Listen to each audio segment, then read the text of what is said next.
Tired of dealing with annoying flies, fruit flies, and gnats in your home? The Zevo Flying Insect Trap is your ultimate solution. Don't wait. Check out the link in the video description now to get your Zevo Flying Insect Trap on Amazon and enjoy a bug-free home today. There is understandable shock in the BBC newsroom after former anchor Huw Edwards admitted child pornography charges in court last week. And now, with his career decisively over, some former colleagues are lifting the lid on what a tricky colleague he was over his 40 years at the corporation, long before the scandal broke.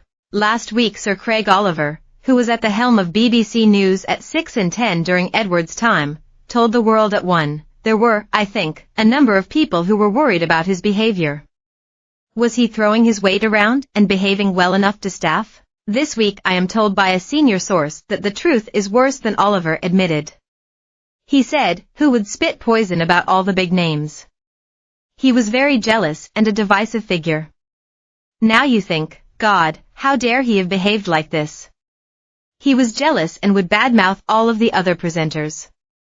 He was poison. Highly paid Huw, 62, would complain bitterly in private about the pay cut he was forced to take in 2018, following a row over gender pay inequality. One issue which rankled was his belief that colleague Fiona Bruce hugely out-earned him, and that this was not reflected in the BBC annual report, the most recent of which showed he was paid between £475,000 and £479,999, while she was paid £405,000 to £409,999. However, Bruce's earnings for shows like Question Time, Antiques Roadshow, and Fake or Fortune were not taken into account, because they are made by the BBC's commercial arm, BBC Studios. Edwards reckoned that all told, Bruce earned a cool million, twice as much as him, and he would point out he also did state events and elections for that money. Huw was always furious about his pay, compared with Fiona's, and he also felt that the BBC completely invaded his privacy by disclosing it, a former colleague recalled.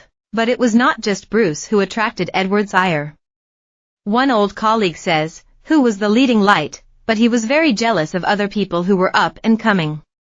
He would gossip and backbite. He was not the father of the newsroom. Although he could be very witty and funny, some of what he said was far from nice. BBC breakfast presenter Naga Munchetty was described by Huw as a menace, and he observed that colleagues absolutely hate her imperious manner. And Dan Walker, who has since departed for Channel 5, was nicknamed the Bishop by the anchorman, a sardonic reference to his Christian faith which saw him refuse to do presenting work on a Sunday. In May 2021 the BBC started publishing a register of outside earnings for news presenters. Edwards was outraged, calling it a gross invasion of his privacy, and a total farce. He was resentful, too, of the number of lucrative corporate presenting gigs taken on by others and said, Fiona Bruce gets away with murder. The most recent register of outside earnings has no entries at all for Bruce over the first 3 months of this year. A spokesman for Bruce did not respond to requests for comment. Edwards said on a podcast in 2022 that he understood the BBC had to address issues of pay and gender. I haven't got a problem with the principle of the decision, he said. I do have a view, which is unprintable, about the way the BBC got itself into that position, and the way that was allowed to develop, because that really isn't any presenter's fault. Appearing at Westminster Magistrates Court last week, Edwards admitted charges relating to making 7 Category A, 12 Category B, and 22 Category C indecent images of children. He's far removed from the usual jockish sports broadcasters, and for that reason Snoop Dogg is proving to be ratings gold at the Olympics.